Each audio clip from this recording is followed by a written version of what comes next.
A fully paid first-class ticket, a window seat, and the anticipation of a smooth cross-country flight.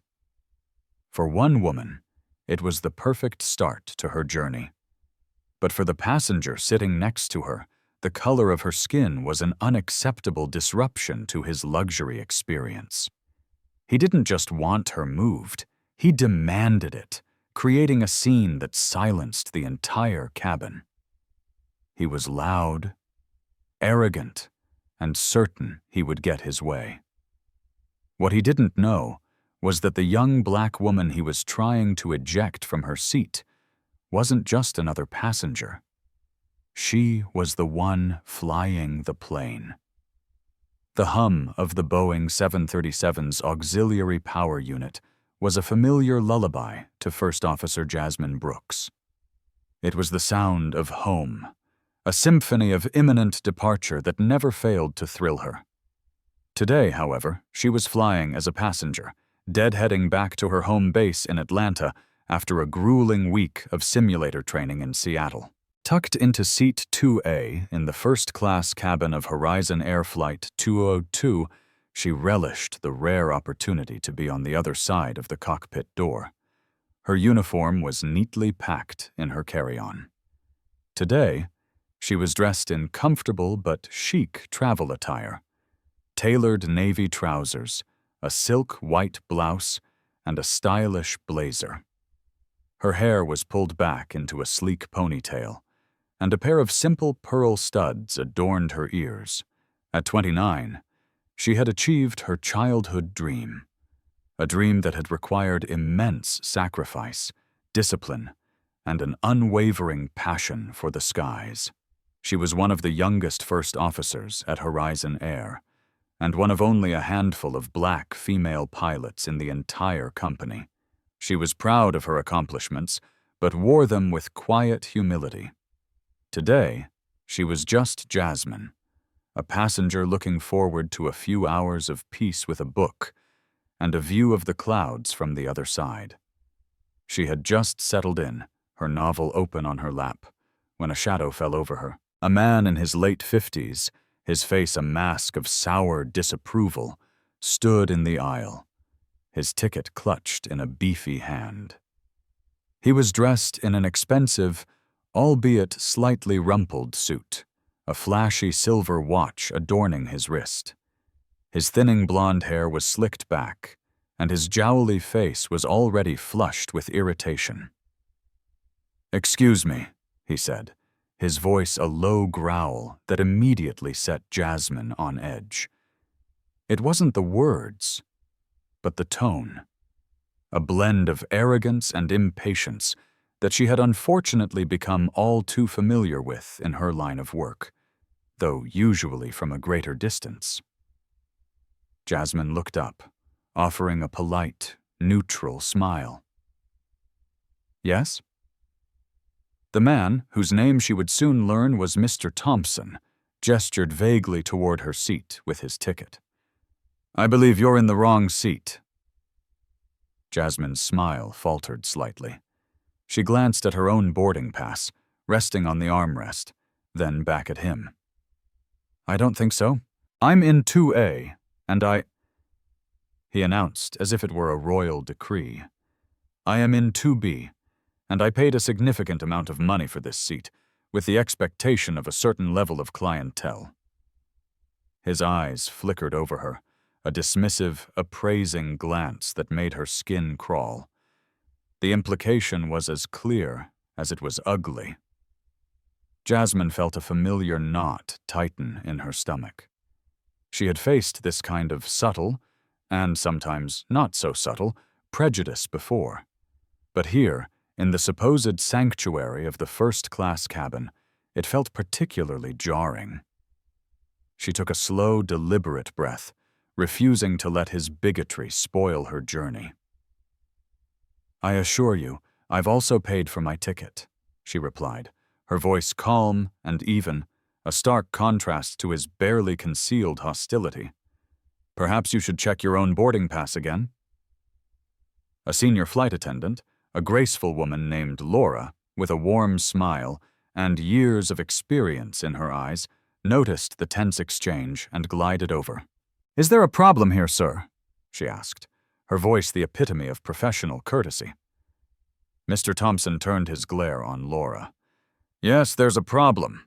This person," he gestured toward Jasmine again, the word person dripping with disdain, "is in my seat." Laura's smile tightened almost imperceptibly. "I'm sure we can sort this out. May I see your boarding pass, sir?" He thrust the ticket at her. Laura examined it and then looked at Jasmine's. "Sir, your seat is 2B, right here, and this passenger is in 2A. Everything seems to be in order." "In order?" he scoffed, his voice rising, attracting the attention of other passengers who were now trying and failing to appear as if they weren't listening. "I don't think so. I am a Platinum Elite member with this airline, and I will not be crammed next to her." The "here" hung in the air, thick and venomous. He didn't say the word black, but he didn't need to. The meaning was crystal clear to everyone in the cabin. The undercurrent of racism was now a raging torrent, and the hushed whispers of the other passengers were a testament to the shared discomfort. Jasmine's heart pounded in her chest, a furious drumbeat of anger and humiliation. She had worked so hard, had overcome so many obstacles to be here, and now this man was trying to reduce her to nothing more than the color of her skin. She felt the eyes of the other passengers on her, a mixture of pity, curiosity, and perhaps, in some, a shared prejudice. She wanted to shrink into her seat, to disappear. But then, a different feeling began to surface, pushing past the hurt and the shame. It was a feeling she knew well, a feeling that had fueled her journey from a working-class girl with an impossible dream to a confident pilot in control of a multi-million-dollar aircraft. It was defiance. She met Mr. Thompson's gaze, her own eyes now cold and hard as steel. "I'm not going anywhere," she said, her voice quiet but firm, carrying a weight of authority that seemed to momentarily surprise him. "This is my seat, and I suggest you take yours before you cause any further disturbance." For a moment, Mr. Thompson seemed taken aback by her sudden assertiveness. He stared at her, his mouth slightly agape, as if he couldn't quite believe she had dared to challenge him. But his shock quickly morphed back into anger, his face turning a shade of puce that clashed horribly with his expensive suit. "We'll see about that," he snarled, turning back to the flight attendant. "I want to speak to your superior, now. I will not be spoken to like that by someone who clearly doesn't belong here." Laura, the flight attendant, maintained her professional composure, but a flicker of anger flashed in her eyes. "Sir, I am the lead flight attendant on this flight, and I must ask you to lower your voice. You are disturbing the other passengers." "I don't care who I'm disturbing," he bellowed, his voice now echoing through the quiet cabin. "I want her moved, and I want it done now, or I'll have your job. Do you have any idea who I am?" Jasmine closed her eyes for a brief second, a silent prayer for patience on her lips. She had a feeling this was only the beginning. The man was a storm cloud, gathering fury, and she was sitting directly in his path. But she wouldn't be moved. Not by his threats, not by his bigotry. She had earned her place in this world, and she would be damned if she let him, or anyone else, take it away from her. The symphony of the engines was now a distant hum, drowned out by the cacophony of a battle she had not sought, but one she was fully prepared to fight and win. The standoff in the aisle of Flight 202 had reached a tense impasse. Mr. Thompson, red-faced and quivering with indignation, remained rooted to the spot, his arms crossed tightly over his chest like a petulant child. He had made his demand, and in his mind, it was not a request, but an order to be followed without question. The other first-class passengers were now openly staring, their quiet conversations abandoned, their pre-flight champagne forgotten. The cabin, once a haven of calm anticipation, was now charged with palpable tension. Laura, the lead flight attendant, was a seasoned professional. She had dealt with her fair share of difficult passengers over the years, from drunken celebrities to entitled executives. But Mr. Thompson was in a class of his own. His blatant racism, delivered with such unshakable conviction, was something she hadn't encountered in a long time. It was ugly, it was vile, and it was a direct violation of the airline's code of conduct. "Sir," she began again, her voice a little firmer this time, "I must insist that you take your seat. We are preparing for departure, and the aisles need to be clear. I will take my seat when she," he jabbed a finger in Jasmine's direction, "is removed from this cabin. I don't care where you put her. Put her in the back with the rest of them. But she is not sitting next to me." The rest of them was another verbal jab, another thinly veiled slur that made Jasmine's blood run cold. She could feel the heat rising in her cheeks, a mixture of anger and embarrassment. She hated being the center of attention, especially for something so demeaning. She wanted to scream at him, to tell him what she thought of his bigotry, but she knew that would only escalate the situation, would only give him more ammunition. So she remained silent, her posture rigid, her eyes fixed on the page of her book, though the words were now just a blur. Another flight attendant, a young man named Ryan, came to Laura's side, his expression a mixture of concern and disbelief. "Is everything all right, Laura?" he whispered. "No, Ryan, it's not," she murmured back, her eyes still locked on Mr. Thompson. "This gentleman is refusing to take his seat." "What's the problem?" Ryan asked, though he had a pretty good idea. "The problem," Mr. Thompson interjected, having overheard them, "is that I am a paying customer, and I have a right to a comfortable and pleasant journey, and that is not possible with this arrangement." Jasmine finally looked up, her patience wearing thin. "What arrangement are you referring to?" she asked, her voice dangerously quiet. "The fact that I am a black woman sitting in a seat that I paid for?" Mr. Thompson sneered. "I'm not going to get into a debate with you. You know exactly what I mean. People like you should be grateful you're even on this plane, let alone in first class." The sheer audacity of his statement left Jasmine speechless. She stared at him, her mind reeling. How could someone be so filled with hate, so utterly convinced of their own superiority? It was like something out of a history book, a relic of a bygone era that she had hoped was fading into the past. The other passengers were now murmuring amongst themselves. A woman in the seat across the aisle, a well-dressed woman in her 60s, leaned forward. "For goodness sake, man, just sit down," she said, her voice laced with exasperation. "You're making a fool of yourself." Mr. Thompson shot her a withering glare. "You mind your own business," he snapped. "It is my business when you're holding up the entire flight and making everyone uncomfortable with your disgusting prejudice," she retorted, her cheeks flushed with anger. A man in the row behind them chimed in. "Yeah, buddy, leave her alone. She's not bothering anyone." The tide of public opinion was turning against Mr. Thompson. But he seemed oblivious, or perhaps he simply didn't care. He was a man accustomed to getting his own way, and he was not about to back down now. He saw this as a matter of principle, a defense of his perceived rights and privileges. "I am not moving until she is," he declared, his voice rising to a near shout. "I demand to see the captain or the gate supervisor, someone with some real authority." Laura knew that she had to de-escalate the situation, but she was running out of options. She couldn't physically force him into his seat, and he was clearly not responding to reason.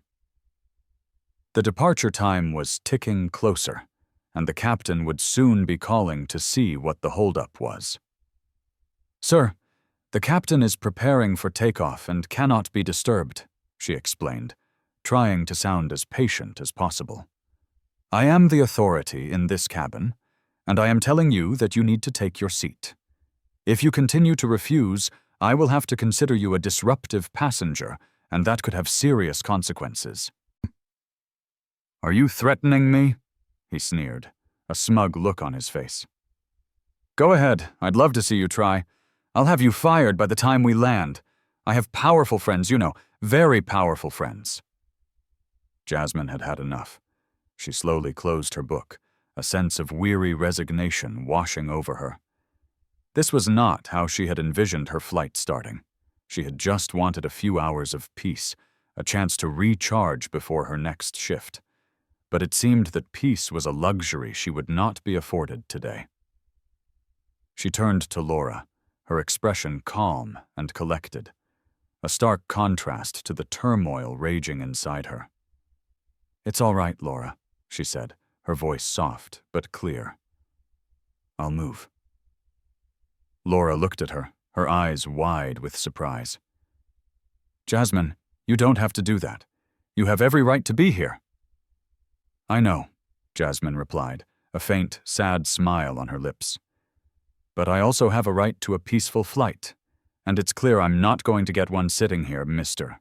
Thompson let out a triumphant snort. "See, she knows her place." Jasmine ignored him, her gaze fixed on Laura. "Is there another seat available in first class?" Laura hesitated, a look of deep conflict on her face. She hated the idea of giving in to this man's bigotry. It went against everything she believed in.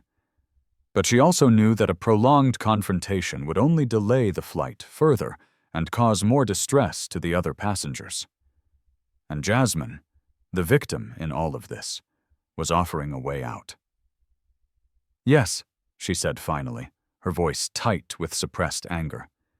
"There is one other seat, 4F. It's a middle seat, I'm afraid." Jasmine nodded. "That's fine. I'll take it." She stood up, gathering her belongings with a quiet dignity that seemed to further infuriate Mr. Thompson. He watched her every move, a smug, victorious smirk plastered on his face. He had won, he had gotten his way. The black woman had been put in her place. As Jasmine started to move toward the aisle, the woman who had defended her earlier reached out and touched her arm. "I'm so sorry you had to go through that, my dear," she said, her eyes full of genuine sympathy. "His behavior is absolutely appalling." Jasmine gave her a grateful smile. "Thank you," she whispered. "I appreciate that." She squeezed past Mr. Thompson, who made no effort to move out of her way. He simply stood there, basking in the glow of his perceived victory. As she walked down the aisle toward her new seat, she could feel the eyes of the other passengers on her back. She kept her head held high, refusing to show them the hurt and humiliation that was churning inside her. She found seat 4F, a cramped middle seat between two burly businessmen who were already engrossed in their laptops. She stowed her bag in the overhead compartment and settled into the seat, a wave of exhaustion washing over her. She was a pilot, a commander of the skies, and yet she had just been forced to move from her rightful seat because a racist bully couldn't stand the sight of her. The irony was not lost on her. But as she sat there, listening to the cabin crew making their final preparations for departure, a new feeling began to take root. It was a slow-burning anger, a righteous fury that she hadn't allowed herself to feel before. She had been accommodating, she had been gracious, she had tried to be the bigger person, but it had gotten her nowhere. It had only emboldened the bully and validated his prejudice. She thought about her journey to become a pilot, the countless hours of studying, the grueling exams, the relentless pressure to prove herself in a male-dominated industry. She had fought tooth and nail for her place in the cockpit, and she would not let this man, or anyone like him, diminish her accomplishments. The engines of the 737 began to roar to life, the powerful vibrations resonating through the cabin. To most people, it was just noise, but to Jasmine, it was a call to action. It was the sound of power, of control, of authority. And in that moment, she made a decision. This was not over. Mr. Thompson may have won the battle, but she was about to win the war. He wanted to see someone with real authority? Fine, he would get his wish, and he would regret it for the rest of his miserable life. As the Boeing 737 pushed back from the gate at Seattle-Tacoma International Airport, a tense silence had fallen over the first-class cabin. Mr. Thompson, now comfortably settled in his aisle seat, had a smug look of satisfaction on his face. He had won. He had successfully removed the unsuitable passenger from his vicinity, and now had the two seats, 2A and 2B, to himself. He stretched his legs out into the space Jasmine had vacated, a triumphant smirk playing on his lips. He ordered a glass of whiskey from a tight-lipped Ryan, the flight attendant, and began to peruse the in-flight magazine as if nothing had happened. The other passengers, however, had not forgotten. They exchanged uneasy glances, their hushed conversations filled with condemnation for the man in 2B. The woman in the seat across the aisle, Mrs. Carter, looked particularly incensed. She had witnessed the entire exchange and was appalled by the blatant racism and the airline's apparent capitulation.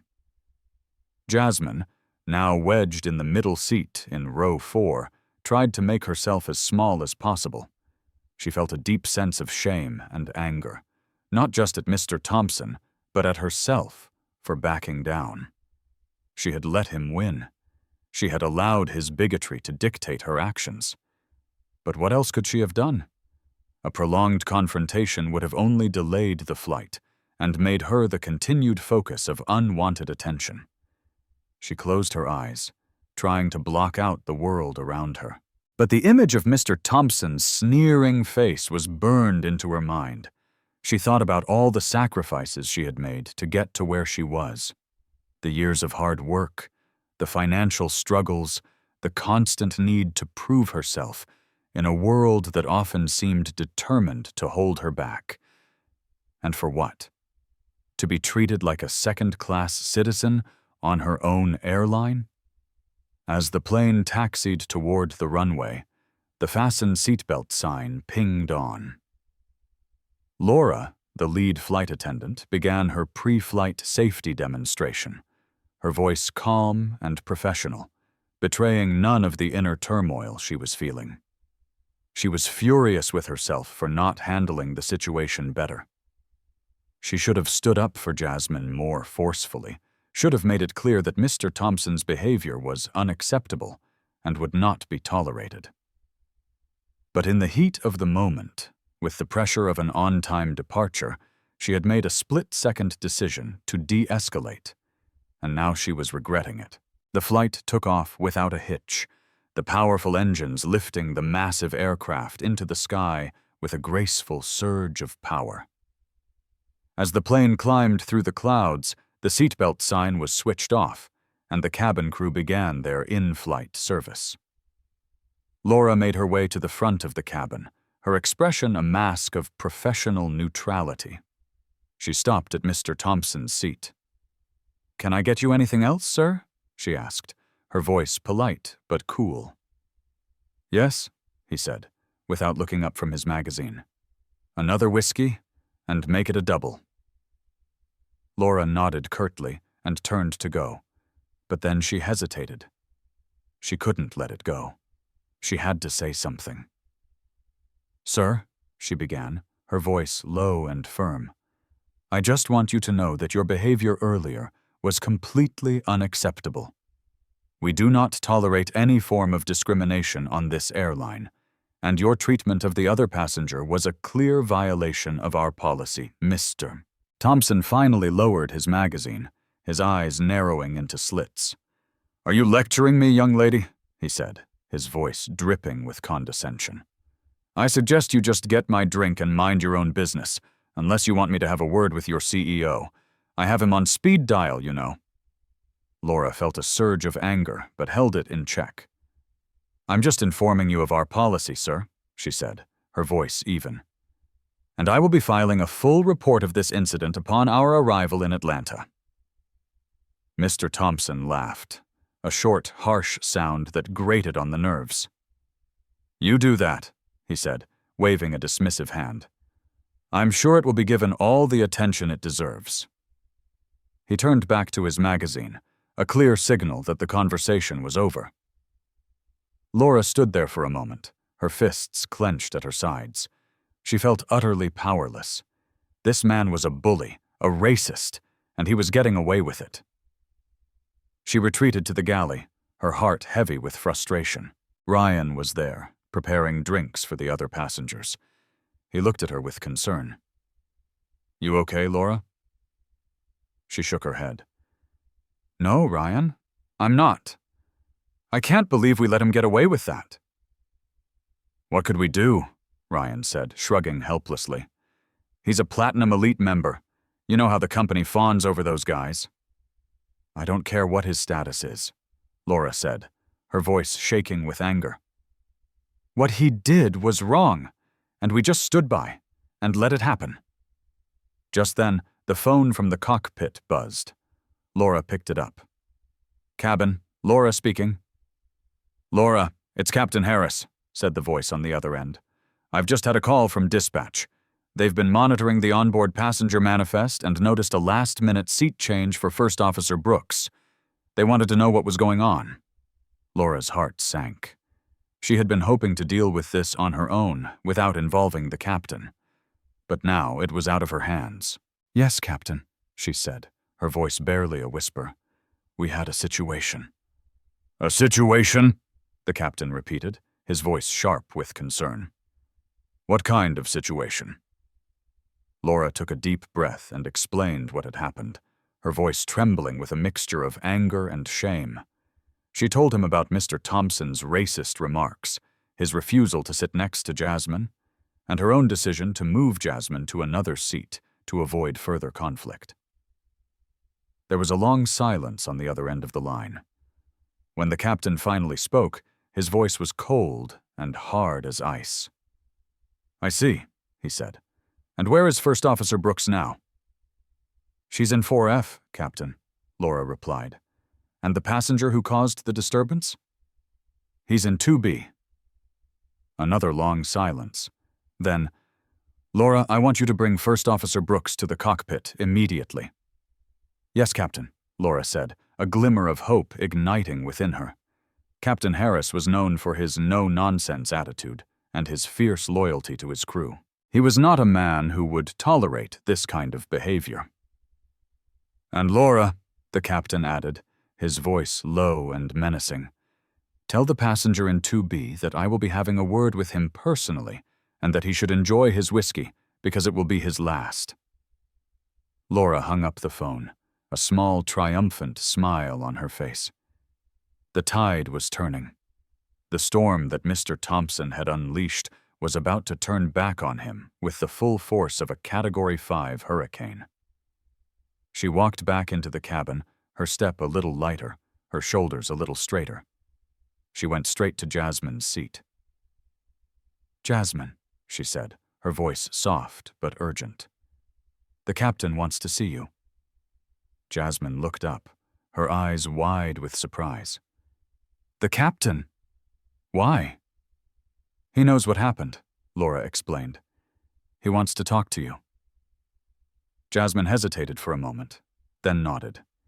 She unbuckled her seatbelt and followed Laura to the front of the plane. As they passed Mr. Thompson's seat, he looked up, a curious expression on his face. He watched them as they disappeared behind the cockpit door, a faint sense of unease beginning to creep into his whiskey-fueled haze. He had a feeling his perfect flight was about to hit some unexpected turbulence, and for the first time that day, he was not looking forward to it.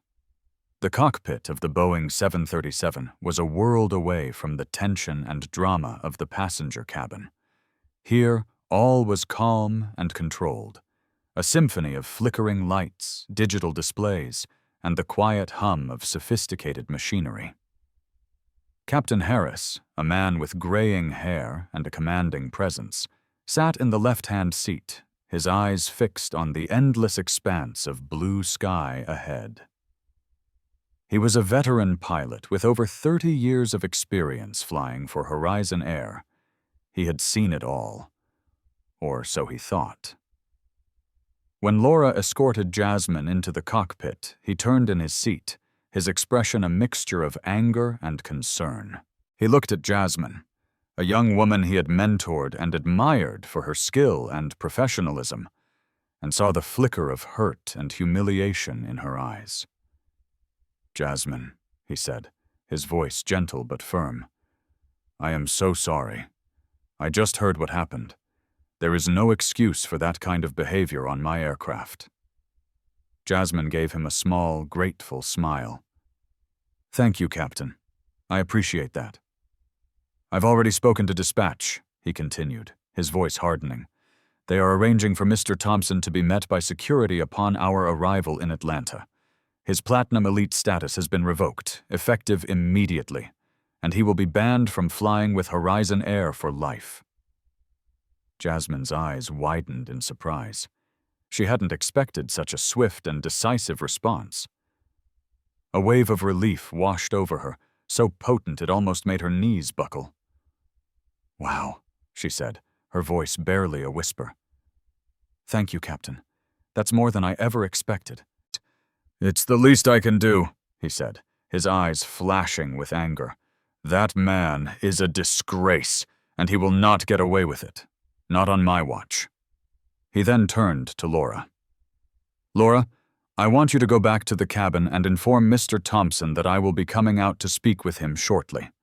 And I want you to offer First Officer Brooks her original seat back, 2A, and make sure she gets a bottle of our best champagne on the house." Laura nodded, a wide smile spreading across her face. "With pleasure, Captain." She and Jasmine left the cockpit, leaving Captain Harris to his thoughts.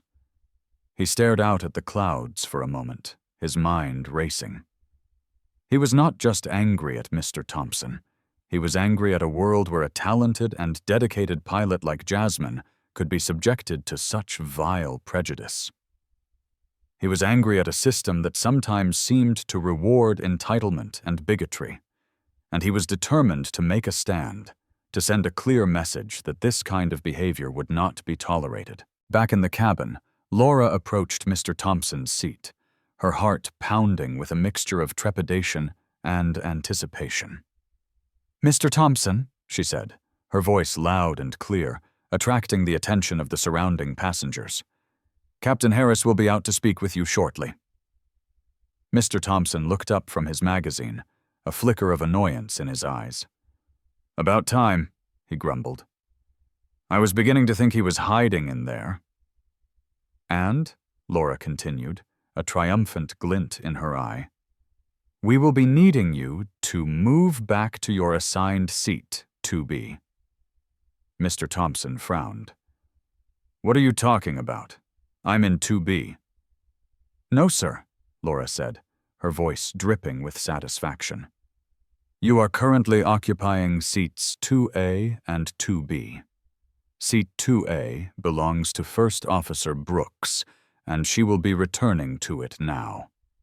She gestured to Jasmine, who was standing behind her, her expression a mixture of nervousness and newfound confidence. Mr.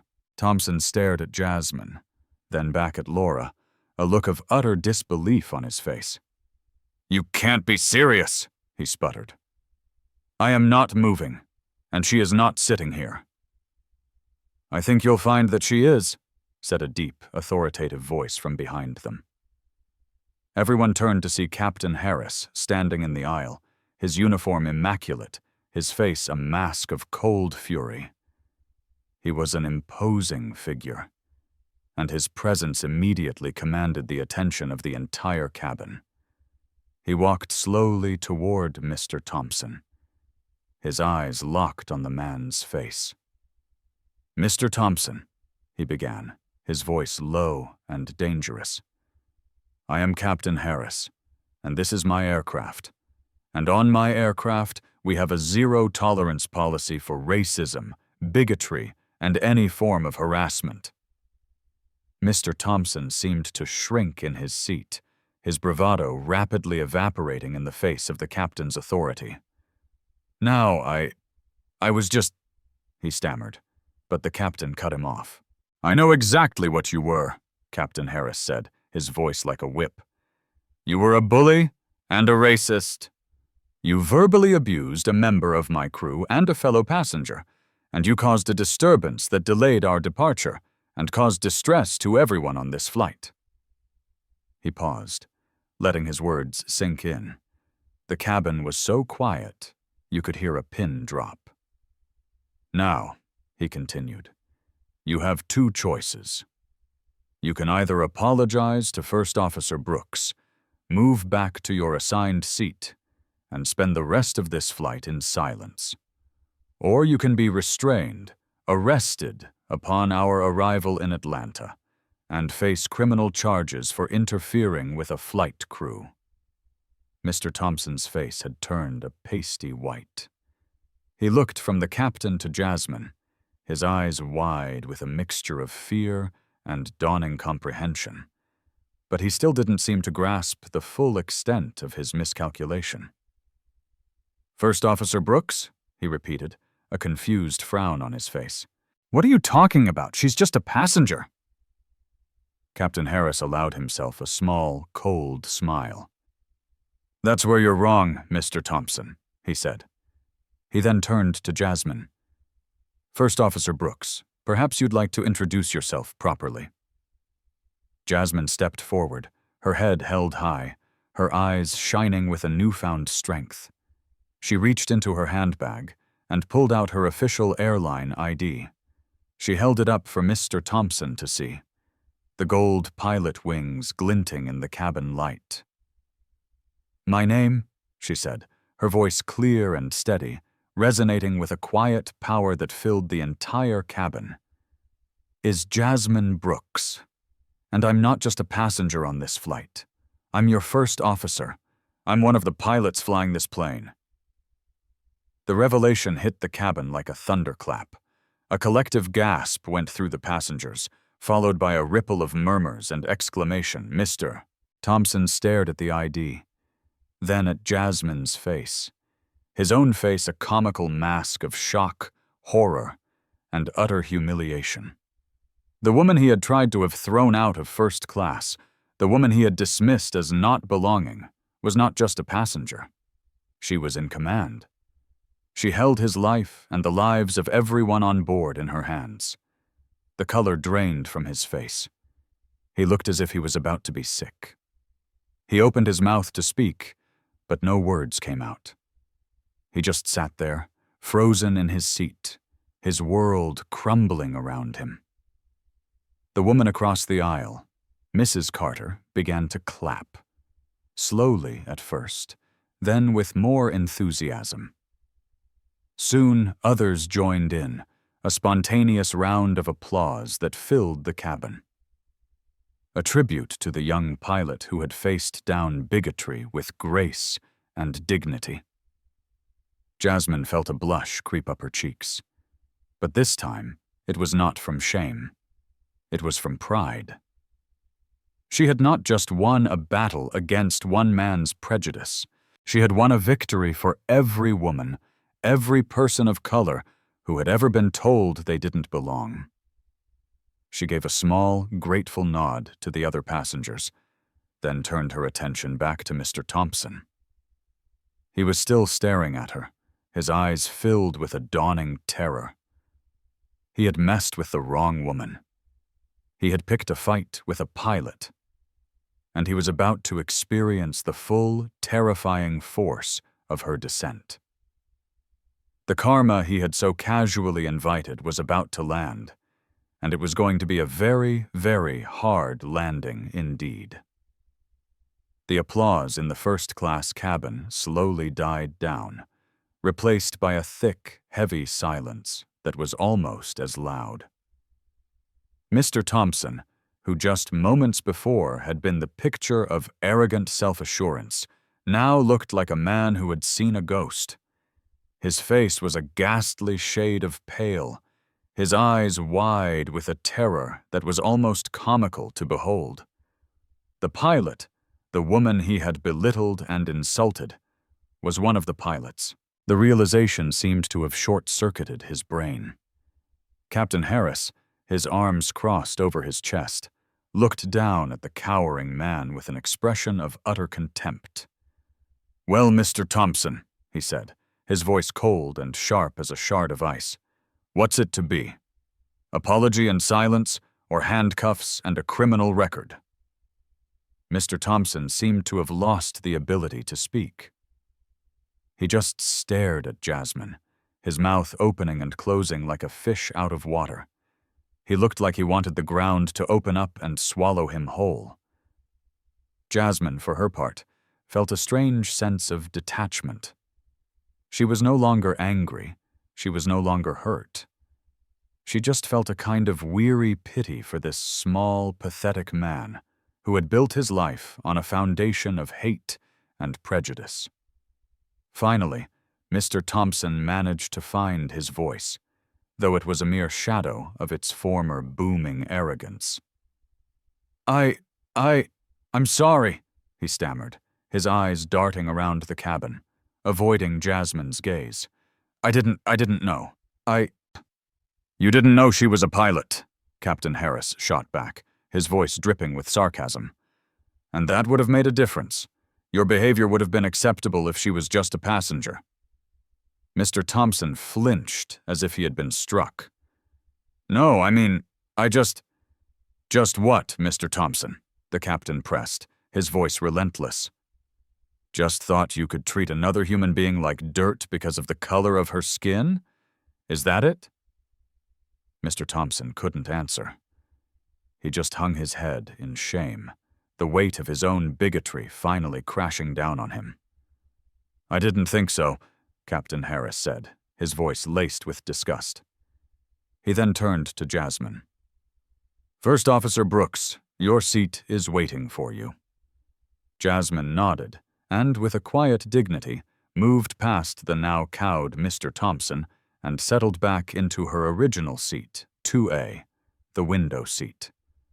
Her rightful place. Laura, the lead flight attendant, appeared at her side a moment later, a bottle of Dom Perignon and a crystal flute in her hand. "Your champagne, First Officer," she said, her voice filled with a warmth and respect that had been absent before. "Thank you, Laura," Jasmine said, a genuine smile finally reaching her eyes. As Laura popped the cork with a festive pop, the other passengers broke into another, quieter round of applause.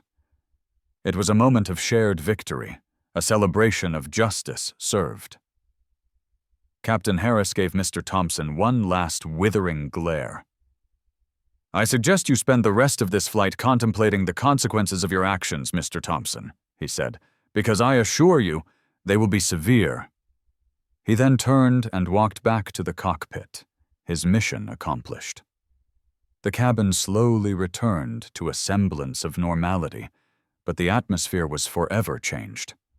The initial tension had been replaced by a sense of quiet satisfaction, of a wrong righted Mr. Thompson, for his part, seemed to have shrunk into his seat. He was a shadow of his former self, his face pale and drawn, his eyes filled with a mixture of fear and self-loathing. He didn't order any more whiskey. He didn't read his magazine. He just sat there, staring blankly ahead, a man adrift in a sea of his own making. The rest of the flight passed in relative peace. Jasmine sipped her champagne and read her book, but she found it hard to concentrate. Her mind kept replaying the events of the past few hours. She had stood up for herself. She had been vindicated, but the experience had left a bitter taste in her mouth. It was a stark reminder that no matter how high she flew, there would always be those who would try to bring her down.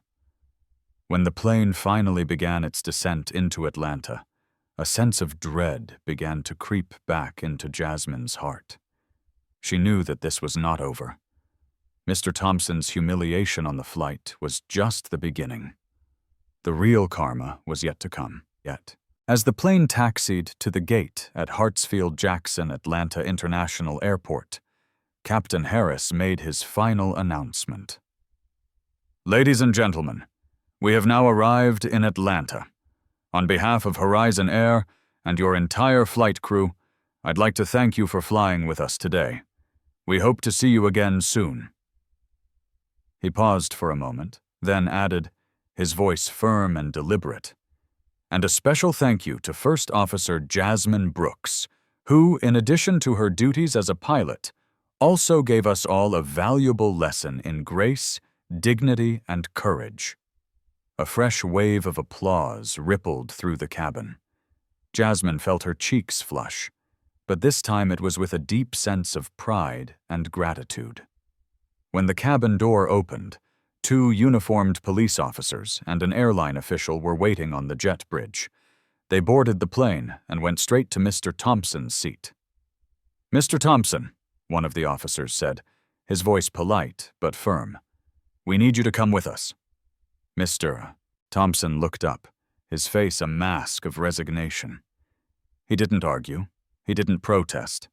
He just stood up, his shoulders slumped in defeat, and allowed them to escort him off the plane. As he walked past Jasmine's seat, he chanced a glance at her. Their eyes met for a brief second. In his, she saw a flicker of something she hadn't expected. A glimmer of what looked like genuine remorse. But it was too little, too late. The damage was done. The consequences were now his to bear. Jasmine watched him go, a sense of closure washing over her. She had faced the storm and had come out the other side, stronger and more determined than ever. She had a long journey ahead of her, both in the skies and in the ongoing fight for equality and respect. But she knew, with a certainty that settled deep in her soul, that she was ready for it. She was a pilot. She was a leader. She was a force to be reckoned with. And she would never, ever let anyone make her feel small again. The sky was not her limit. It was her home. And she would defend it, and her right to be there, with every fiber of her being. The humiliation Mr. Thompson endured on Flight 202 was only the beginning of his descent.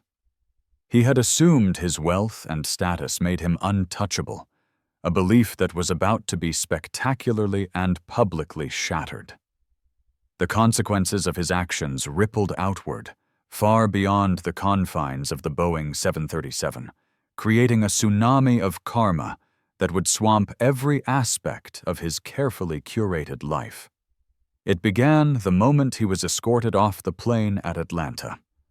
The airline official, a stern-faced woman named Ms. Harper, informed him in no uncertain terms that his lifetime platinum elite status with Horizon Air was revoked, his account was flagged, and he was permanently banned from flying with them or any of their partner airlines.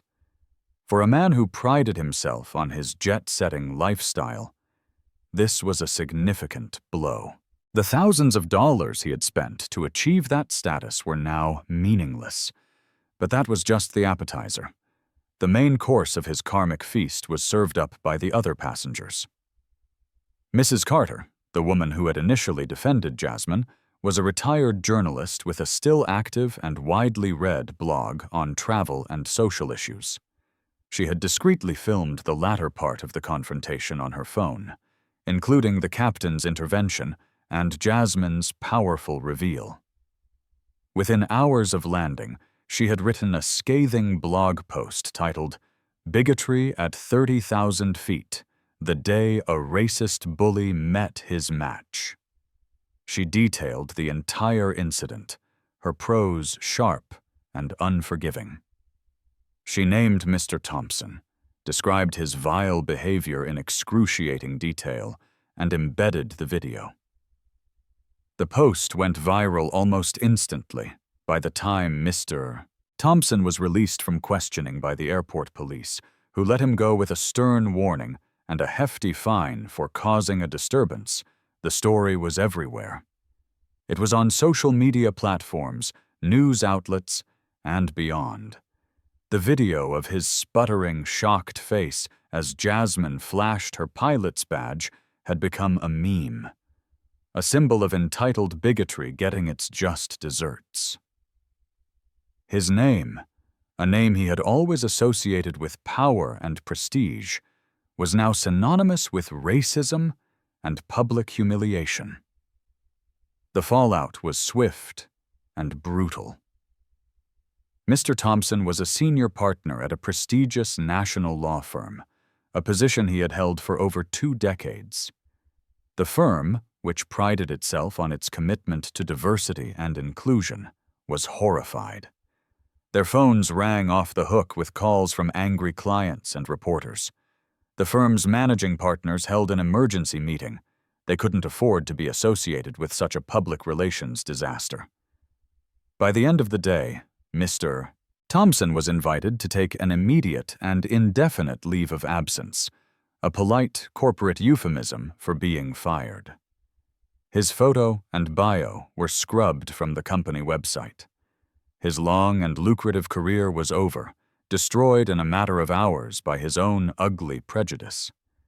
His social life, the world of exclusive clubs, charity galas, and high society gatherings that he so cherished, also imploded. He was a pariah. Invitations were rescinded. Friends stopped returning his calls. The powerful friends he had so arrogantly boasted about wanted nothing to do with him. He was toxic, a social leper. His wife, a woman who valued social standing above all else, was mortified. Their carefully constructed world of privilege and respectability had been torn to shreds. She filed for divorce within the week. Even his children, 2 grown sons who had always viewed their father with a mixture of awe and fear, were disgusted. One of them, a young lawyer trying to make his own way in the world, wrote a public letter to the editor of a major newspaper, condemning his father's actions and apologizing to Jasmine on behalf of his family. It was a final, devastating blow, a public repudiation from his own flesh and blood. And Jasmine? She became an overnight sensation, a hero, a role model. Horizon Air, eager to distance themselves from the incident and capitalize on the positive publicity, launched a major PR campaign featuring her as the face of their commitment to diversity. She was interviewed by news outlets from around the world. She was invited to speak at schools and community events. She used her newfound platform to advocate for more women and people of color in aviation, to inspire a new generation of pilots to follow their dreams, no matter the obstacles. She never saw Mr. Thompson again, but she heard through the grapevine that he had sold his lavish Atlanta penthouse and moved to a small, quiet town in the countryside, a self-imposed exile from a world that no longer wanted him. He was a broken man, a ghost of his former self, haunted by the memory of his public downfall. Jasmine, on the other hand, soared. She was promoted to captain within 2 years, one of the youngest in the airline's history. She continued to fly the cross-country route, her love for the sky undiminished. And every time she settled into the captain's seat of her Boeing 737, she would take a moment to look out at the endless expanse of blue, a quiet smile on her face. She had faced the storm, and she had not just survived. She had triumphed. She had proven that no amount of hate or prejudice could ever ground a spirit that was meant to fly. The sky was her kingdom, and she was its queen. And in her kingdom, everyone, regardless of their color, their gender, or their background, had a right to be there. It was a lesson Mr. Thompson had learned the hard way, a lesson written in the indelible ink of karma, a story that would be told and retold for years to come. A cautionary tale of a man who reached for the stars, only to be brought crashing down to earth by the very woman he tried to keep on the ground. That, my friends, is what we call a hard landing for karma. A man so inflated by his own privilege thought he could eject a woman from her rightful place, only to discover she was the one in the driver's seat of his destiny. This story is a powerful reminder that prejudice and arrogance are baggage that will eventually get you thrown off the flight of life. The best part? This isn't just a story. It's a reflection of the real-world consequences that are increasingly and rightfully meeting those who peddle hate. If you were cheering for Jasmine and believe that karma served a 5-star meal, hit that like button. Share this story to spread the message that respect is non-negotiable at any altitude. And don't forget to subscribe and ring that notification bell so you never miss another story of real-life drama where justice takes flight.